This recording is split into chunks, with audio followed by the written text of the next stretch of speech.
आज 10 जुलै 2024 आज सकाळी भारतीय वेळेप्रमाणे सकाळी 7:14 मराठवाड्यातील हिंगोली जिल्ह्यामध्ये वसमत तालुक्यामध्ये जो रामेश्वर तांडा आहे या परिसरामध्ये भूकंपाचे धक्के बसल्याची नोंद मिळते। जे भूकंपाचं केंद्र ते बघितलं जातं आणि त्याची तीव्रता ही रिश्टर स्केलवरती 4.5 एवढी नोंदवली गेली होती। या भूकंपाची जी खोली बघितली गेलेली आहे ही खोली देखील 10 किलोमीटर बघितली गेलेली आहे।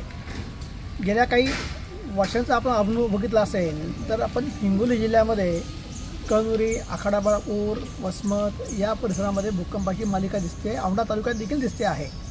आतापर्यंत साधारणतः 27 फेब्रुवारी 2020 पासूनचं वातावरण बघितलं असतं तर साधारणतः 25 धक्के त्या ठिकाणी बसलेले आहेत।